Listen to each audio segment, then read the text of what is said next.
Sun Woo is a former Special Forces soldier who has returned to college after completing his national service. His ordinary life as a student is shattered during class one day when he and his fellow students are faced with a mysterious prompt asking them to select a role. And he chose the top class Necromancer, a rare ability that grants him the power to control the undead.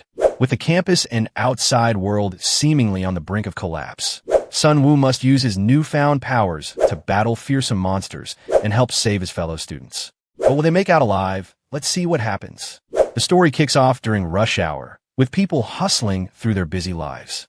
It's a chaotic morning, crowds pushing into jam-packed buses, students shoving one another just to squeeze in, and everything feels out of control.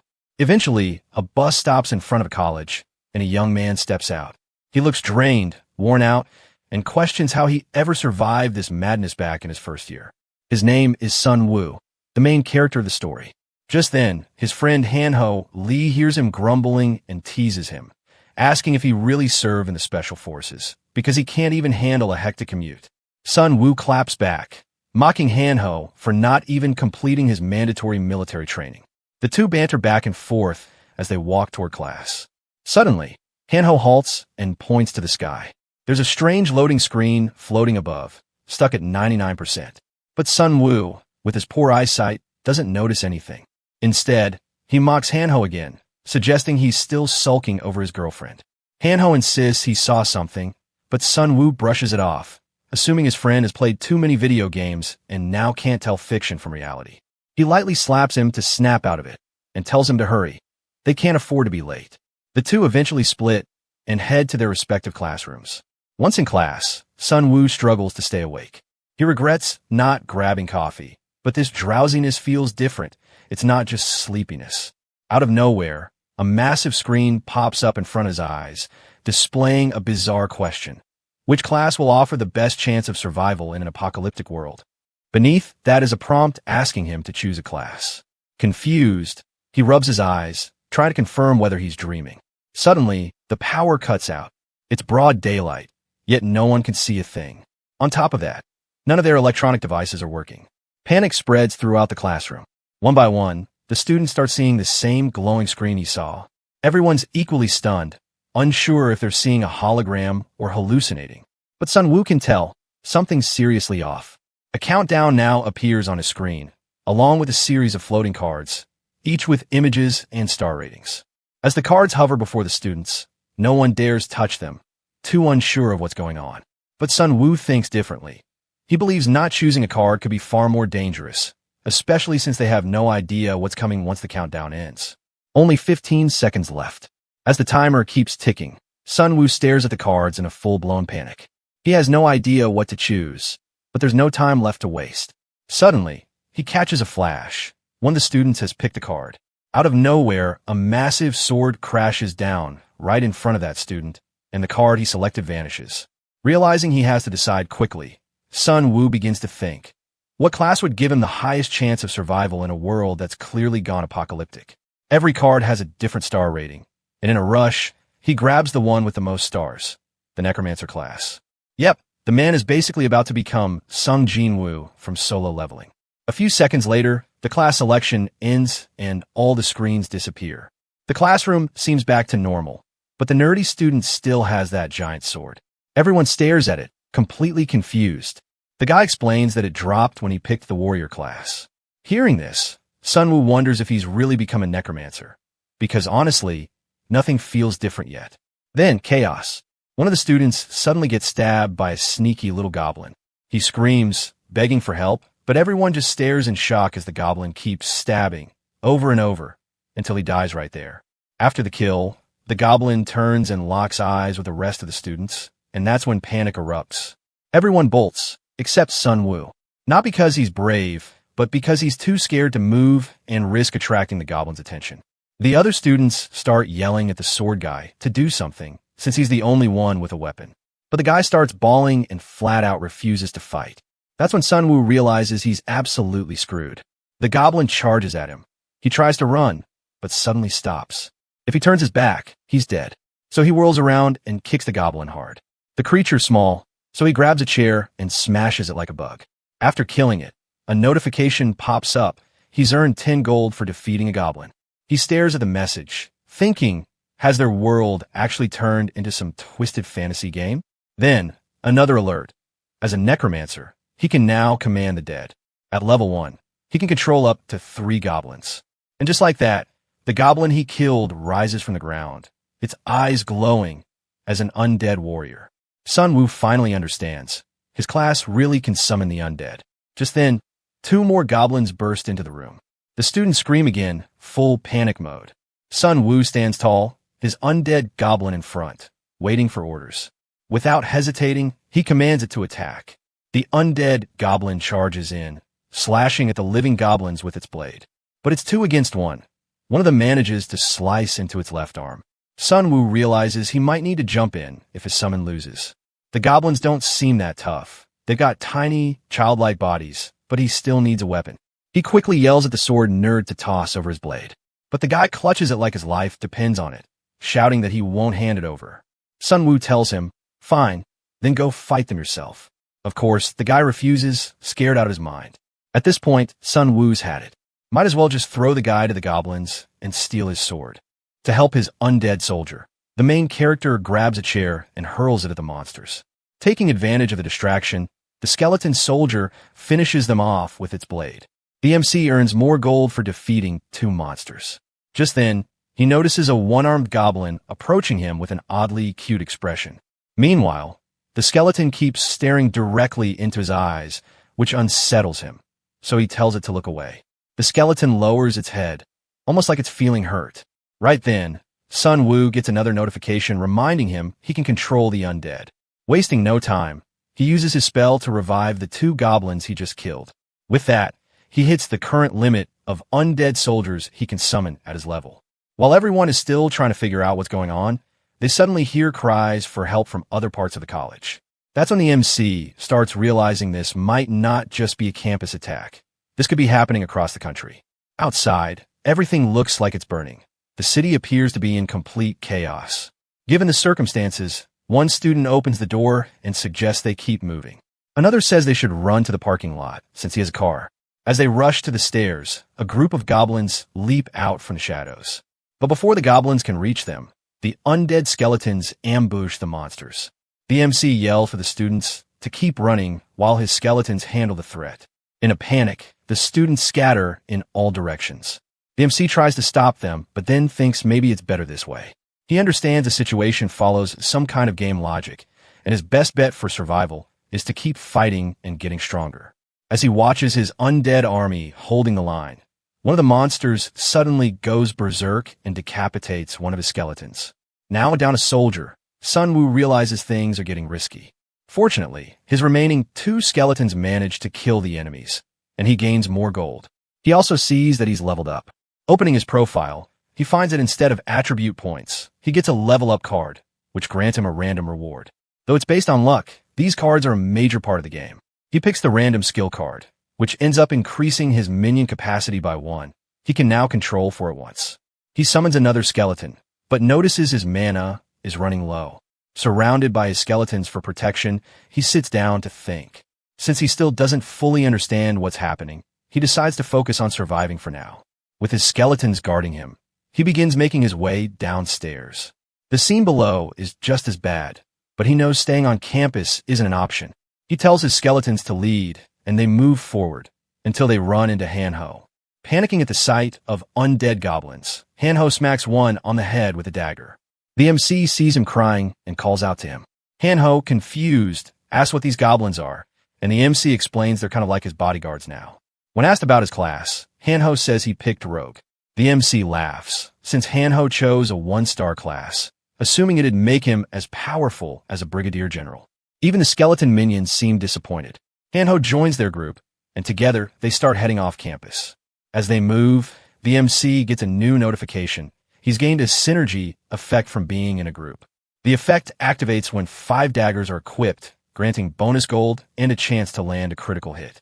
He realizes it's a party buff that triggers under specific conditions, and even better, his skeletons can also benefit from it. This means he can use group-based buffs without needing a full party. As they make their way down slowly, they run into a group of goblins and a huge monster that looks like their leader. The moment Sun Wu encounters the goblins, a notification pops up saying that the monsters are under the influence of the scent of death, which lowers their stats by 30%.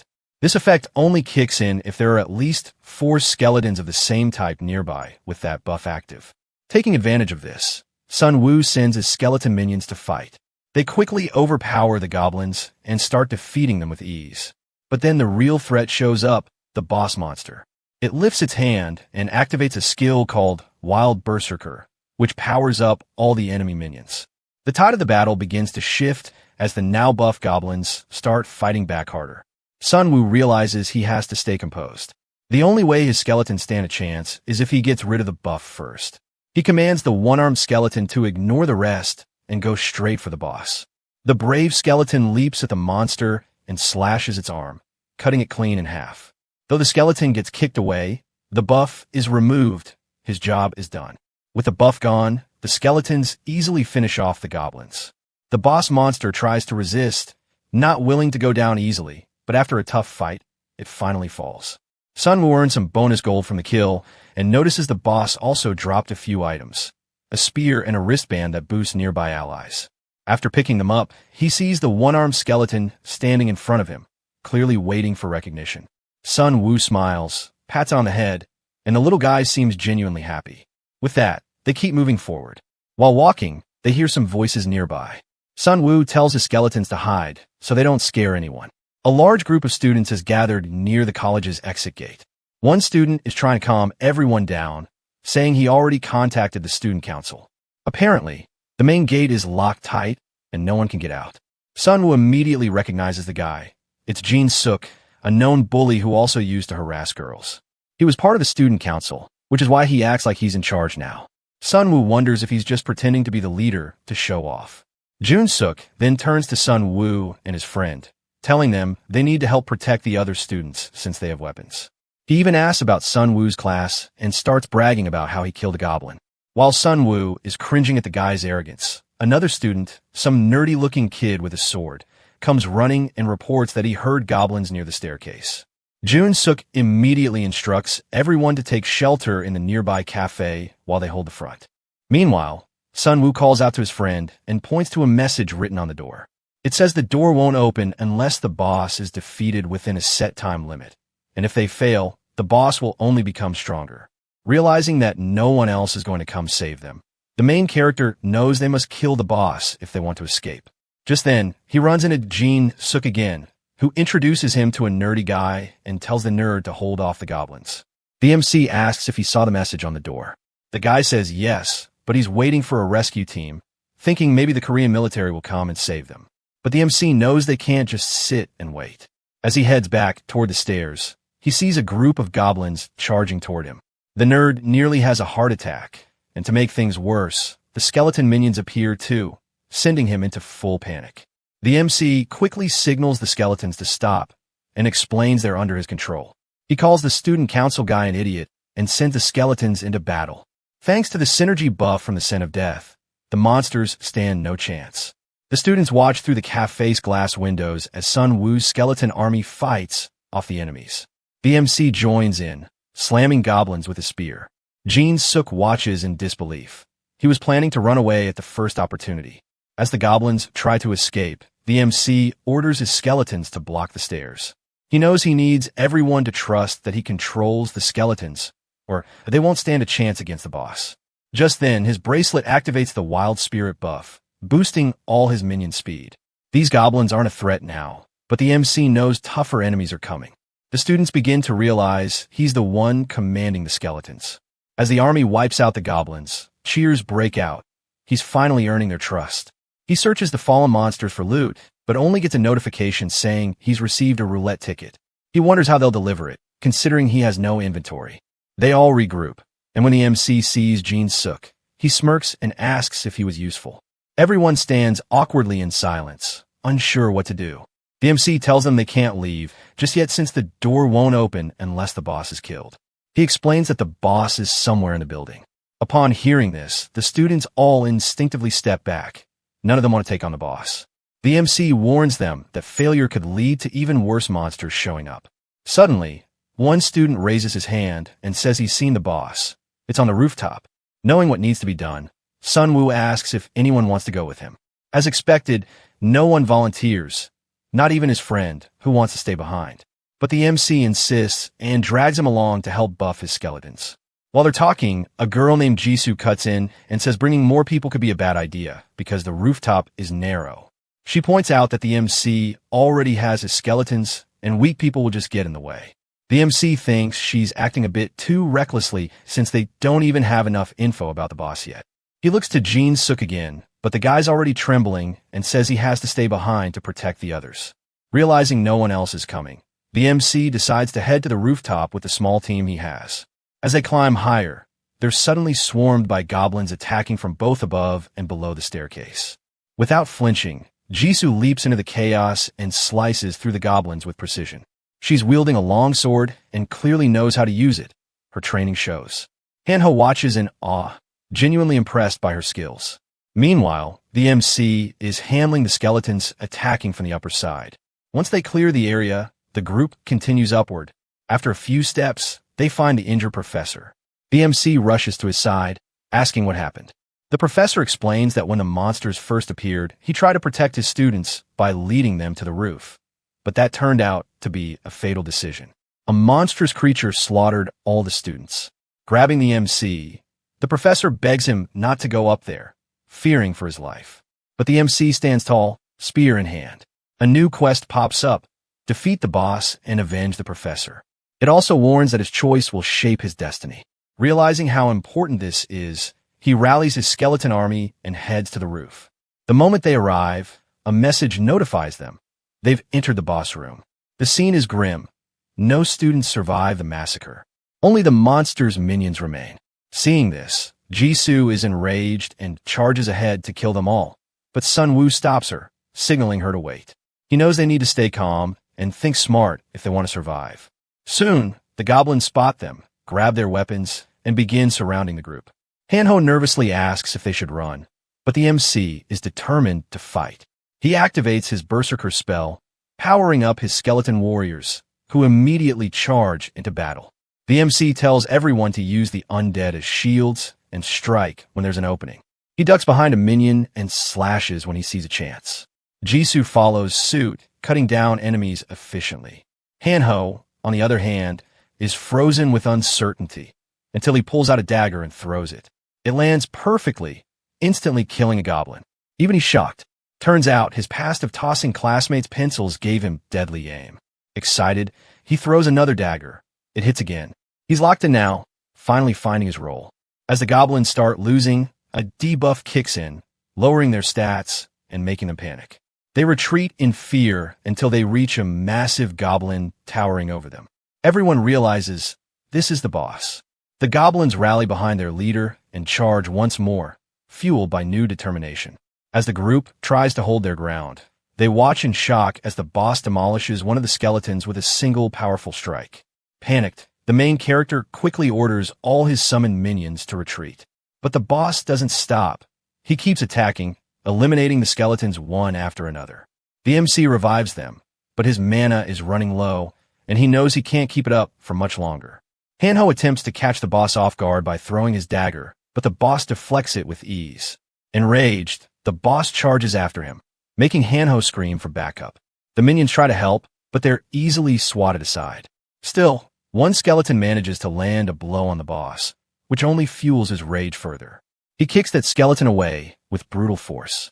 Just then, the sword-wielding girl appears and strikes the boss while he's distracted. She lands a solid hit, but it's not enough to finish him. The MC realizes she's thinking tactically, so he decides to make a move of his own. He has his minions surround the boss and commands one to attack from behind. As the boss turns to defend, the MC hurls a spear straight into his face, causing the boss to roar in pain. But things are looking grim. The MC's mana is nearly depleted, and only 3 skeletons are still standing. The boss catches on and bursts out laughing, assuming victory is his. He swings his sword, causing the MC to drop his guard. As the boss charges straight at him, the MC knows this could be the end unless he thinks fast. Fortunately, he spots a sword lying nearby. Bracing himself, Sun Wu grips the sword tightly and tells his remaining minions to rush the boss. The boss instantly crushes one minion, but the other leaps into the air and catches the sword tossed by the MC. Though the initial strike fails, the sword triggers a synergy effect. Its weight decreases and attack speed increases. Even better, the minion activates a special one-armed warrior trait, giving it an 88% chance to inflict a bleeding effect with its first hit. With these buffs, the MC sees a path to victory. He grabs a chair and charges at the boss alongside Jisoo and the sword-wielding minion. He smashes the chair into the boss to open a window for attack. Just as they move in, the boss slams the ground, triggering an explosion that sends them flying. In the chaos, Manhwa hurls a dagger that lands perfectly in the boss. Realizing this is their shot, the MC orders his one-armed skeleton to sacrifice itself for the win. The minion had played a crucial role so far, and now, in a final act, it slashes the boss and activates the bleeding effect. At last, the boss collapses. The MC levels up. Then, to his surprise, he notices that the skeleton has absorbed the boss's mana and evolved. It's now at level 2 and holds the traits of a commander. His friends also confirm they've leveled up from the battle. As they talk about their level up rewards, the MC picks a random skill card. It grants him the ability to craft weapons from bones using mana. For now, he can only make 4 weapons at once, and the quality depends on the bones used. With the boss defeated, his exclusive quest comes to an end. He earns another skill that boosts the number of minions he can summon. However, the part about destiny still confuses him. While he's deep in thought, something falls from the sky, a hood. One of his friends grabs it and tells him it boosts monster evasion by 50%. Jisoo receives a fire whetstone, which can set her blade aflame when used. The MC suggests they test out their new gear and powers later, since for now, they need to keep moving forward. Back at the cafe, the students were beginning to grow anxious. Even the nerdy kids started questioning whether they should have joined Sun Woo in fighting the boss. Hearing that, Jin Suk snapped, yelling at the others that if they wanted to complain, they were free to leave or go up to the roof and die like the MC. But the students weren't having it. They called him out, reminding him that the only one protecting them was Sun Woo. That hit a nerve. Jin Suk lost control and started verbally lashing out, claiming the MC was dead and they were on their own now. Just then, a group of skeletons appeared and scared the hell out of him. Sun Woo showed up right behind them and sarcastically asked if Jin Suk still wanted him to die. Calmly, he opened the exit door, ready to leave the campus. As he and the skeletons moved to head out, they gave Jin Suk a look. Sun Woo asked if he had anything to say. Jin Suk, embarrassed, just pulled a face and kept quiet. Behind him, some students whispered that he was just faking his tough act, that deep down he was still a loser. Ignoring everything, Sun Woo, Manhwa, Jisoo, and the skeletons left the building. After checking their surroundings and finding the coast clear, Sun Woo spotted a passage and told the others to follow.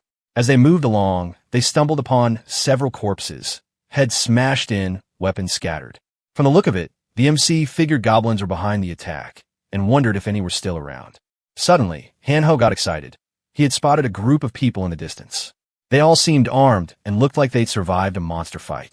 Jin Suk rushed ahead, grinning, and greeted someone named Daesung, who was surprised to see him alive. As the two chatted, Jisoo looked annoyed. She clearly knew this guy. Jin Suk whispered something to him, and Jisoo and Manhwa quietly guessed it was about Sun Woo. The MC didn't care. He stood there smiling. Daesung introduced himself as the student council president and said everyone had suffered enough. They needed to unite to survive. Then he pointed at the skeletons and asked what they were. Sun Woo casually explained they were part of his class card. With a smug tone, Daesung questioned why he'd choose creatures that kill people. It was clear he was trying to make Sun Woo look dangerous. He said that if Sun Woo wanted to join their group, the skeletons had to go. Slightly annoyed, Sun Woo asked what would happen if he refused. Dramatically, Daesung raised his hand and challenged whether the MC really wanted to let such creepy, unsettling creatures join them. Manhwa was initially upset about the insult, but after looking at the skeletons again, kind of agreed, though he still found them cute. Sun Woo clarified that the skeletons were a part of his class, his weapons. Getting rid of them meant losing his edge. In this new world, he said, you needed protection, and they gave him that. Daesung smirked and replied that Sun Woo didn't need to worry. They would protect him. Then, he asked one final time if he still wants to join their group. Hearing that, Jisoo gets irritated and steps forward with her sword drawn. She snaps that none of them are interested in joining his group and adds that being part of the student council doesn't make him anything special. Daesung glances at her and, with a smirk, asks if she's from the Department of Social and Physical Education. She fires back that it doesn't matter anymore, since the university's already in ruins. He tries to de-escalate the tension and tells them to reconsider his offer, but that only ticks her off more. She brings up how he once forged checks and embezzled student funds during a festival, and proudly reveals that she was the one who reported him on the university website. That finally makes Daesung drop the act. He tells them to go their own way. As they leave, he yells after them, warning that they'll regret not sticking together because of the so-called synergy effect. Pretty bold words, especially when you're talking to someone who can summon an army of skeletons. Once they're away from the student council members, the MC asks Jisoo if she's got some personal grudge against Daesung. She replies that he's nothing more than a bully who only comes to school to flirt and harass women. Hanho grumbles at the revelation, annoyed that the student council president is just a scumbag. But Jisoo shifts the focus. She says they need to prioritize getting off campus. She also warns them to avoid crowded spots, since monsters might be targeting large groups. Sunwoo thinks for a moment and suggests they take the path by the hill. It leads to the main gate, but avoids most people. The group heads up a long wooden staircase, while a skeleton scans their surroundings. Everything feels oddly quiet. Suddenly, Sunwoo raises his hand, signaling everyone to stop. At the top of the stairs, they spot a massive orc looming over a pile of fresh corpses. This one is even bigger than the goblin boss. The MC immediately understands. They're now facing the next wave of monsters. Without warning, the orc slams its axe into the ground and charges. But the MC is used to facing monsters by now. He smirks, thinking this is another great chance to make more skeletons. The orc barrels into the skeletons and smashes them to pieces instantly. Then it sets its sights on Jisoo, who clumsily thrusts her sword at it. The orc's axe slams into her blade with force that nearly breaks her defense. Just as it lifts its axe again to strike, one of Sun Woo's skeletons jumps in and shatters itself to shield her. Realizing the orc can't be allowed to get any closer, the MC calls on his ace skeleton to intercept. The one-armed skeleton steps up, dodging the orc's blow and landing a strike on its shoulder. The MC yells to Jisoo, telling her to fall back to safer ground, since they can't afford to fight on the stairs. Jisoo is clearly frustrated. She hadn't expected the orc to break through her guard so easily. Once they retreat, the MC tells the team that direct attacks aren't going to work. The orc, though slightly shaken, starts climbing the stairs again. The group quickly retreats into the trees to limit its movements. The MC tells Jisoo he's going to use his skeletons as sacrifices. It's all part of his strategy. Luckily, there are enough corpses lying around. All he has to do now is manage his mana properly. Meanwhile, the orc pushes forward, thrashing through the trees in an attempt to hunt them down. After surrounding the orc, Sun Woo commands his skeletons to attack simultaneously. At the same time, Hanho throws a dagger at the monster. All the skeletons follow suit, launching their weapons toward the orc. Two of them charge from its blind spots, but the orc still manages to land hits on both. Despite that, the skeletons succeed in grabbing its arms and pinning them down. Right then, the main character and Jisoo dash toward the orc with their swords. The orc tries to strike Jisoo, but she dodges by slipping under its arm and slicing at its knee, forcing it down on one leg.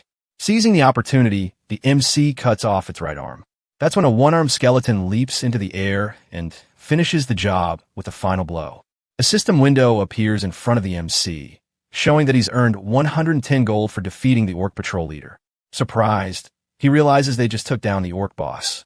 Jisoo remarks that this one wasn't as strong as the previous boss they'd fought. Curious, the MC walks over to the corpse and tries to summon it, but the system tells him his level isn't high enough to raise mid-tier monsters yet. Instead, he summons regular skeletons. He then asks Jisoo which card she chose. She says she picked the 3-star Tiger Hunter card just because she liked the color. With his mana fully recovered, the MC decides to test out his new skills.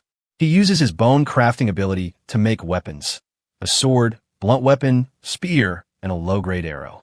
Each of these can be traded for gold. As he inspects the axe, he notes how much lighter it feels than expected. He tosses it to one of his skeletons and arms the others with freshly made weapons too. This ends up triggering additional synergy buffs for his skeletons.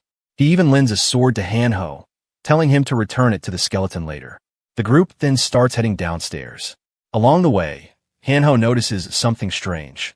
A sealed purple gate stands before them, with a warning that says they must defeat the boss in 8 minutes, or else all the monsters will receive double power. This frustrates the MC, as it's now the second time they've run into this kind of challenge. Suddenly, another alert shows up. Orc squads have begun a hunt, drawn by the scent of hunters in large groups. Jisoo quickly realizes that the larger the group, the more enemies they'll attract. So sticking with a big team may not be a good idea here. Meanwhile, an orc appears near the student council team.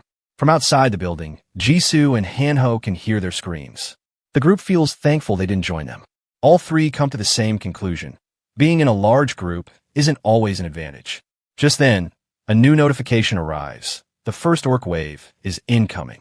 They're about to face 5 orcs. Hanho begins to panic as he sees them drawing near and asks the MC what to do. After a brief pause, the MC grins and says he has a plan. He's going to set up a trap using the nearby cars and skeletons. As the orcs begin moving down the road, one of them notices Hanho standing on top of a car, mocking them by calling them pigs. Enraged, the orcs charge at him. But just before they reach, a car door suddenly swings open, throwing them off balance. That's the cue for the MC and Jisoo to jump into action. Jisoo draws her sword while the MC commands his skeleton army, who are hidden nearby, to launch an ambush. The skeletons strike from all directions, giving the orcs no chance to fight back. After the battle, a system message appears announcing their victory. Sun Woo earns 100 gold for defeating the first wave and levels up to level 4. He realizes he can now command up to 7 minions, though his mana pool is still quite limited. Meanwhile, Hanho is thrilled about unlocking a new high-speed skill. The MC then asks Jisoo what ability she picked. She says she chose Strength, which increased her power by 2 points and gave her a fiery warmth in her body. Sun Woo tells Hanho to return his sword and then summons 2 more skeletons, preparing for whatever comes next. He passes the sword to one of the skeletons who reaches out for it. As the group begins to leave the area, they notice the entire city has plunged into chaos. While walking, Sun Woo suddenly raises his fist, signaling everyone to stop. Up ahead, a group of orcs are attacking a bus, trying to slaughter everyone inside. Peeking from behind a tree, the trio spots 7 orcs surrounding the bus. One man inside the bus attempts to fight back with a spear, but it's barely effective. The MC realizes things are looking grim, and that everyone inside might die. Jisoo watches as 2 orcs raise their axes for another blow and insists that they help. She suggests they flank the orcs from one side of the bus while the man with the spear attacks from the other. But the MC hesitates, unsure if that man would actually have the courage to fight. He tells her it's risky to depend on strangers in situations like this. Then he points at a nearby truck and says they'll give the orcs a taste of modern civilization. Inside the bus, a blonde man holding a sword and shield yells at the spear-wielding man, blaming him for not doing more. Kyung-soo Lee shouts back, challenging him to fight the orcs himself if he's so confident. Passengers are shaking and crying, all convinced they're going to die. Then, out of nowhere, the orcs stop attacking the bus. They turn to see a car barreling toward them. The vehicle crashes through, flinging 2 orcs into the air. The people inside the bus are stunned, unable to process what they're seeing. Suddenly, skeletons leap from the truck and begin attacking the remaining orcs. Ironically, one of the bus passengers is even more terrified of these skeletons than of the orcs. Once the chaos settles, the people on the bus wonder if the skeletons have left. Just then, one appears at the window, causing a man to drop his spear and fall back screaming for it to go away. Hanho knocks on the bus door, trying to get the man to open it. Though he sees them, he's still too scared of the skeleton to move, even after they assure him they're human. With all the orcs defeated, the group eventually leaves the area. The scene shifts to Hanho smashing a vending machine with his hammer. Sun Woo watches and asks what he's doing. Hanho grins, winks, and admits he's broke, but still craving a soda. So he's trying to break it open. Just then, the blonde guy they recently rescued walks up and attempts to buy a Coke for Hanho, only to realize the machine's broken. Scratching his head, the main character asks if they should continue their discussion. He points to another machine and asks if it dispenses items. Kyung-soo nods, explaining they had tried it once, but didn't have enough gold to do more. His eyes then shift to an old TV with a sticker that reads, "If you need this, go ahead and take it," implying they might get something by following the message. Suddenly, the TV lights up, and welcomes them to the E-Class store. Sun Woo touches the screen to check what's available. The store has 3 reward tiers, bronze, silver, and gold, and sells items up to gold rank. While browsing, Hanho and Jisoo ask if the shop really works. He says they'll only find out by trying. Hanho has around 360 gold, Jisoo has 584, and our main guy? He's stacked with 1552 gold, enough to try the silver roulette. Plus, he's holding an unlimited rank roulette ticket that lets him pick any rank item. Hanho watches in disbelief as he picks the gold roulette. Luck's on his side. He hits first place and scores a legendary item. The Tear of the Sea Spirit, a blue orb that boosts mana by 300 and increases recovery by 200%. Exactly what he needed, since he'd been running into mana issues. Feeling lucky, he then tries the silver roulette and wins second place, earning a shield. Jisoo also scores his second place and receives a skill, leader of the expedition force. Meanwhile, poor Hanho ends up with third place and gets some potions. He's clearly disappointed, but Sun Woo reassures him that they might come in handy later. Jisoo then updates the group. The fight at the sports field is still going on. Time to move. Hanho turns to the MC and asks if they're sticking with the same plan. Sun Woo just smiles at the truck and says he's got something bigger planned this time. Elsewhere, the student council is under attack by orcs, shouting for help. Daesung tells them to regroup and prepare to escape while he holds the enemies back with his sword. One student mentions that people are trapped in the stands, but Daesung tells him to ignore it. They don't have a luxury to save everyone. He orders Jin Seok and Hyungmin, both shield bearers, to lead the way. Just then a bus slams into the orcs from behind, crushing them. Inside, someone laughs maniacally. After the carnage, Hanho leans out the bus and yells for everyone to get in. The players outside instantly regret not following them earlier. Jisoo hops off the bus and comes face to face with an orc, the same kind she fought before. Ready for payback, she blocks its attack with her sword. This time, her weapon holds firm. With her burning sword, she finishes off the orc and turns around triumphantly, only to see Sun Woo and his skeletons annihilating the rest of the orcs from a distance.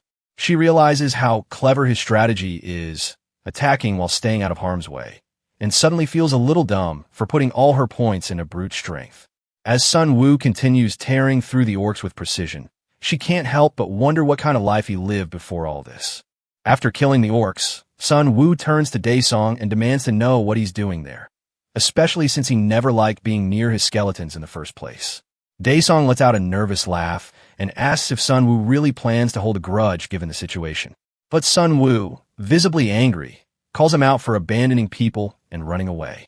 Daesung tries to cover it up, saying he was just retreating to reorganize his team, though everyone on the bus knows he's lying. While they're arguing, a notification pops up warning that the orc chief is enraged. Without hesitation, Sun Woo climbs on a bus and tells Daesung that if he wants to come too, he has to follow orders. First order, hand over his armor.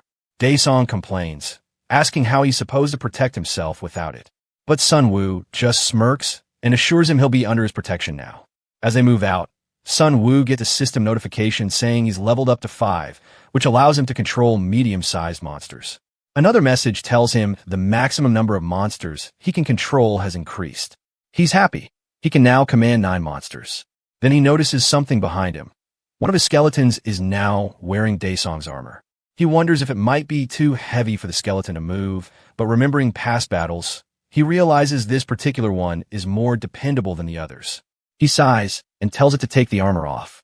The skeleton gives him a helpless look as Sun Woo puts a chain mail over his white t-shirt. Hanho shows up and points at the group of people they've rescued, suggesting they'll need another bus if they plan to save more. But Sun Woo shuts that down. No more rescue missions. With Jisoo and Hanho by his side, he steps toward the crowd, gripping the bus's handrail as it rocks. He tells everyone they'll have to fight the orcs. A system window flashes up, declaring that the orc boss has launched a global destruction operation, meaning the monsters will keep hunting until every last survivor is dead. Sun Woo stares at the crowd with determination and reminds them of the game's rules. There's no running from the orcs. The only way out is to defeat the boss. A man in a tracksuit with bandaged fingers raises his hand and says he saw a ton of orcs in the gym, around 100 by his estimate. The crowd gasps in fear, just as the system issues more alerts. The first message says at least 10 players are under level 5, which will lower their movement and attack speed. The second states that at least 10 players haven't killed even one monster, reducing their attack power and gold earnings. The third warning says that because most people are hesitant, their risk of falling into confusion has gone up. Sun Wu lets out a heavy sigh. Sure, they might be able to take down most of the orc army, but now it's obvious to him. They won't stand a chance if this keeps up. The crowd stares at him in shock as he boldly announces that he'll fight the orcs alone. He believes that weapons mean nothing if the person holding them doesn't know how to use them. Jisoo and Hanho try to talk him out of it, but he tells them the same thing. Meanwhile, the crowd watches him, stunned, starting to think maybe he's lost his mind. The student council members smirk as they talk about how this might be the perfect chance to get rid of him. Jin Suk stares out the window, calling him an idiot and predicting his death. Jisoo, on the other hand, feels uneasy. She thinks this isn't a good idea and tries to stop him from going alone. But he reminds her that back on the first floor, she herself had said sticking together was pointless. His skeletons are far stronger than most of the people on that bus anyway, so there's no real benefit in bringing anyone else. Still, Jisoo can't shake the feeling that this time things are different. His plans are usually flawless, but the risk here is on a whole new level. As Sun Wu steps onto the battlefield with his skeletons, people from the university watch him through the windows. His friends sit inside the bus, a little distance away, ready to jump in if anything goes wrong. Sun Wu suddenly halts in the middle of the field. Dark, shadowy figures begin to appear. The orcs let out loud roars and storm toward him. With no system message popping up, he quickly guesses that this must be a mid-tier boss fight. He locks eyes with the red orc who raises its axe and growls, standing tall and commanding its minions to advance. The boss lowers his shield with a creak and braces himself at the top of the stairs. Sun Wu stands firm as the orcs rush forward, while his skeletons lift their daggers, ready to strike. He immediately triggers his wild berserker skill, boosting the strength and attack power of the goblins. But instead of engaging in close combat, his skeletons begin throwing daggers. A few orcs go down, but the red orc blocks the rest. Realizing the projectile attacks failed, Sun Wu quickly orders a full-on charge. He knows this is a desperate move, and sure enough, the orc boss wipes out all his skeletons. Raiti glares at the enemy, eyes burning with rage. Sun Wu places his hand on Raiti's skull and tells it to hold on. The orcs laugh, believing they've won, but out of nowhere, something smashes into one of them from behind. It's an undead orc warrior, now completely under Sun Wu's control. A system notification appears, stating that teamwork has activated the first stage of the synergy effect. Sun Wu unlocks the weapon synergy buff, which needs at least 5 axes. For the next 10 seconds, his attack power and speed are significantly boosted. The regular orcs struggle to fight back, overwhelmed by the undead ones, who neither bleed nor tire. Sun Wu watches from the top of the stairs, standing tall beside Raiti, as their undead forces dominate the battlefield. Some students peer out the windows in shock, watching him single-handedly tear through the orc horde. Behind the panicked orcs, Jisoo, Hanho, and the bus driver observe the intense scene unfold. Jisoo's eyes go wide as she remembers her last talk with Sun Wu. He had already planned all of this. As he checks his mana bar and sees it climbing, a wave of satisfaction washes over him. Could this be the power of a legendary item? Skulls float in the air above the battlefield, and another notification alerts him that the orc's abilities have been reduced by 30% due to the overpowering scent of death. Terrified, the orcs start to retreat, but their leader lets out a mighty roar, triggering a morale boost that cuts the debuff in half. With renewed energy, the orcs charge again. But Sun Wu's undead army is more than ready. Raiti climbs onto a fence above Sun Wu and joins the charge. Sword in hand, it slashes through the enemies. Combined with the undead orcs, the skeletons rush forward at Sun Wu's command, ready to crush anything in their way. After wiping out the orcs, the main character slumps down on the steps, exhaling deeply. A system message pops up in front of him. He's earned a lottery ticket for defeating 100 monsters. This achievement upgrades him to infinite status, making him the 21st player to reach it. It hits him then, 20 others already reached this milestone before him. Suddenly, the sound of a bus grabs his attention. Someone's trying to flee by driving it away, but they crash straight into the pink wall barrier. It blocks their escape. Sun Wu's irritation grows as he spots the student council group surrounded by orcs. Turns out, they were the ones trying to escape using the bus. Now, they're screaming for help while the orcs try to drag them away. Frustrated, Sun Wu facepalms. Their disobedience just made things worse. As he gears up to go help them, the other students are encouraged to join in. Although he usually fights solo, he allows them to tag along. On one condition, they better not get in the way of his skeletons. He heads into the building, flanked by 2 undead orcs. The place is horrifying. Dead goblins hang from the ceiling, and the atmosphere is grim. The group pauses when a light glows through the smoke, revealing a monster with glowing eyes. Holding his orb, Sun Wu wonders if this is the boss. He tells everyone to get ready. This is going to be the orc boss fight. The hostages are in terrible shape, bloody, bruised, and some even missing teeth. Sun Wu feels slightly relieved that no one has died yet, but he's also puzzled. Since when did orcs have the brains to take hostages? The student council members beg him for help with desperate eyes, but he glares back coldly, blaming them for their recklessness and for dragging others into this mess. He's done playing nice. If they can't even follow his lead, then it's time to go all in and show no mercy. Showing weakness now would be a mistake. He decides to surprise the orcs with a sudden attack and rescue the hostages. But before he can move, an orc swings its axe and cleanly decapitates the student council president in a brutal display, making everyone terrifying. And then, things get even worse. The real orc boss appears on the roof. He casts a bizarre spell, instantly draining everyone's strength. Multiple system alerts pop up for Jisoo. She's been hit by Breath of the Abyss and is now confused, with her mana being siphoned away. The orc boss finally descends. He's a junior-level black magician, almost like a shaman. Manhwa, with trembling hands, tries to open a mana bottle. He drinks it to restore his strength, and even offers one to Sun Wu. But Sun Wu refuses and tells him to give it to Jisoo instead. A sinister grin spreads across his face as he breathes in the swirling dark mana. It's strangely refreshing. A system alert informs him that the Breath of the Abyss has drastically boosted his mana, now exceeding 4,000. Now it all makes sense. He feels unstoppable. Another notification states that his first awakening has been temporarily triggered by the abyssal energy, massively enhancing his stats and increasing the number of monsters he can summon. As he steps forward, lit only by the glow of his own mana, he looks absolutely terrifying. A necromancer powered by black magic? That's a nightmare combo. With a smirk, he approaches the boss and casually asks what he just did, catching the boss completely off guard. Jisoo rushes to his side, urging him to launch a team attack like they did on the rooftop. But Sun Wu simply smirks again, his whole body now radiating with overflowing mana, and declares that nothing will ever be the same again. Undead soldiers launch into the air, and Manhwa watches in awe as every corpse on the rooftop begins to rise. His eyes widen in disbelief, while system messages flood in, listing all the new synergy buffs they've just gained. Sun Wu, now looking like a full-blown demon of death, glares at the boss, ready to show him what real necromancer power feels like. The orc shaman goes on a rampage, smashing all the undead warriors into pieces. But then, a system notification appears. It confirms that no matter how many skeletons the shaman destroys, they're guaranteed to be revived. Every time he kills one, Sun Wu instantly brings it back.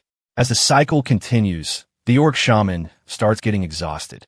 He looks at the main character, who now resembles something out of a nightmare, a total beast. Without even realizing it, Sun Wu has become the boss himself. He then asks the shaman if he finally understands who he's up against. With glowing eyes locked on him, Sun Wu stares deep into his soul and tells him this is what death truly looks like. Terrified, the shaman starts to panic, unsure of how to deal with Sun Wu. He tries to escape, but it's too late. The undead army has surrounded him. Watching this, Sun Wu tells him it's foolish to think he can run from death. The poor shaman screams as skeletons lunge at him from every direction. He struggles to fight back, but the sheer numbers overwhelm him. Eventually, Raiti finishes him off, putting an end to his misery. For defeating the junior black magician, Sun Wu earns 1,055 gold. Then, after the orc chief is dead, Raiti absorbs his mana and ranks up. Sun Wu realizes something important. His minions need to land the finishing blow on a boss to gain experience. He opens his minion list, 33 skeletons in total, including one level 3 veteran. While checking this, Manhwa calls out to him, pointing out something coming out of the boss monster's mouth. When Sun Wu looks closer, he sees it's an item. Its description reveals that it grants devil attributes to the user, but once equipped, it demands many sacrifices to remove. Sunwoo doesn't fully understand what these devil attributes mean, but guesses they might be similar to his Necromancer class. He equips it anyway, and now gains the ability to steal mana from enemies with every hit. Suddenly, all his skeletons collapse back into bones. The orc shaman's spell has worn off. The group heads back to the students, who cheer for their victory over the boss, and even call Sunwoo their hero. But he doesn't feel anything. He doesn't need praise or people. He knows that to increase his chances of survival, he has to avoid gathering too many people around him. Now that the boss is defeated, the seal breaks and the exit doors swing open. The students begin talking among themselves, wondering if they can finally get out. Some think it's best to stick with Sunwoo for survival. Meanwhile, Hanho checks his phone and tells Sunwoo, with a worried look, that the same disaster is happening all over the world. He worries about his parents, which makes Sunwoo think about his own family too. Just then, a bus pulls up and Kyung-soo urges everyone to hop on. He used to be a military driver and says he knows the location of the base. He plans to take everyone there. Sunwoo gives a small smile and lies, saying his house is nearby, so he won't be joining them. Kyung-soo then tells the students they've brought 2 buses to fit everyone. Apart from Sunwoo's group, all the other students board the buses. They wave goodbye, and then the vehicles drive off. After they leave, Hanho wonders where they'll head next. He asks Jisoo where she lives, and she replies that she stayed in the school dorms since her family lives on an island. She then asks if she can stick with Sunwoo, even though she doesn't think she'll be much help. He reassures her that she will be, and lets her stay. Hanho asks the same thing, but Sunwoo jokes that Hanho needs to cut off one of his hands first if he wants to be a one-armed warrior like Raiti. Out of nowhere, Jisoo shoves both of them to the ground. Just as they hit the floor, a massive dragon flies right over them. The group stares up at the terrifying beast, completely unsure of what they're looking at. Meanwhile, the bus comes to a halt, and Kyung-soo notices several dragons tailing them. One guy yells at him to keep driving, but Kyung-soo insists it's actually more dangerous to move right now, since the dragons are only targeting buses that are on the move. Just then, a system alert pops up, announcing the arrival of the boss monster, the Wyvern Alpha Male. In the next moment, the dragon swoops down, lands on the bus, and tears it apart after hurling it into the air. Watching this unfold, Sunwoo comes to a hard truth. He's not nearly strong enough for this world, but he also realizes he can become stronger. With his back turned to Jisoo, he tells her they're done running. From now on, they're going to start hunting the monsters instead. This catches Jisoo off guard, and she asks what he means. He explains they can't keep just adapting to their circumstances. If they do, they'll simply go from being easy prey to prey that's slightly harder to kill. To truly survive, they need to dominate the monsters. Clenching his fist, Sunwoo leads the group toward a group of orcs. As the players and orcs stand face to face, a system message appears. The tutorial is now complete. Sunwoo scoffs. If that was only the tutorial, he doesn't want to know what the real game is like. The hunt begins. Sunwoo sends his skeleton army to surround a group of goblins. The goblins try to flee, but all the escape routes are already blocked.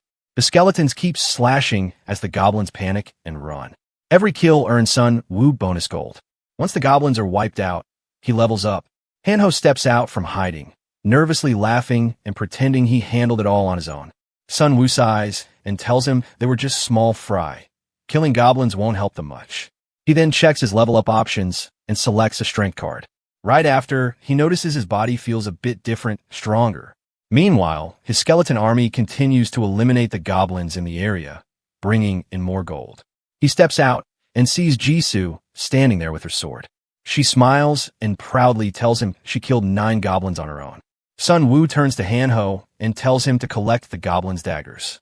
Hanho stores them in an icebox as they get ready to move ahead. Sunwoo then tells the group they'll be ignoring goblins from now on. Jisoo asks if that means they're going after stronger monsters. He explains that while goblins only give 10 gold, a single orc offers about 80, and he wants to find something even more rewarding. The group continues down empty streets. Eventually, Hanho spots military trucks up ahead. As they get closer, they see a pile of dead soldiers in front of the trucks, and notice that the soldiers seem to be holding shovels instead of real weapons. Suddenly, a soldier steps out of one of the trucks with a shovel and hesitantly asks if they're human, clearly uneasy about the skeletons standing behind them. Sunwoo waves and smiles, reassuring him that they're human and mean no harm. The soldier calls out to his sergeant, informing him of the newcomers. Sun Woo walks over and speaks to the sergeant, who stays behind a window and apologizes for not stepping out. He's got an injured leg. Sun Woo notices he was stabbed by a goblin. The sergeant, Sergeant Kim, admits he feels pathetic getting stabbed by a monster barely the size of a child. Somehow, though, they manage to survive. Confused, Sun Woo asks why they don't have guns. The sergeant explains that their guns didn't jam due to a technical issue. After the monsters appeared, all their weapons just stopped working. They had no choice but to fight with shovels and swords instead. Noticing the sergeant's condition, Han-ho quietly tells Sun Woo that he has a few healing potions. Kim moves closer to the window when he spots the bottle and asks if he can have one. But Sun Woo turns his gaze away, saying they can't just give away supplies that might be crucial for their own survival. Hearing that, the sergeant leans out of the truck and offers a trade. He'll give them all the intel he's gathered so far. The MC considers it and says he'll only decide after hearing the details to judge whether the information is actually useful. Kim then explains that there are wolves out there, each as big as a bull. Their squad couldn't even take down a single one before being overpowered. He adds that he's spotted something else too, QR codes. He's seen two so far, one at the station and another at the subway transfer center. Taking out his phone, he tells them to scan the codes. Doing so will install an app on their phones, which is currently the only way survivors can communicate, since all other forms of communication are down. After thinking about the survivor network, Sun Woo hands over the potion. The sergeant then asks where they're heading and learns they're planning to rejoin their unit. Sun Woo wants to know if he'll be safe there, and Kim replies that when the monsters first showed up, their superiors took away their guns and made them fight with shovels. Still, he believes their approach has probably changed by now, but the MC says they're headed somewhere else. As Kim gets ready to leave, he warns them about flying creatures in the sky. The sergeant begins to sweat after hearing that massive dragons are soaring above. After parting ways, the MC continues moving ahead with his team and the skeleton army. When they reach the station, they find their first QR code. Before scanning, Han-ho nervously asks if it might install a virus on their phone, because of course that's what he's worried about during an apocalypse. Once they scan it, the app installs and reveals a message board and news feed, where players can share updates with each other. The game admin also uses it to post announcements.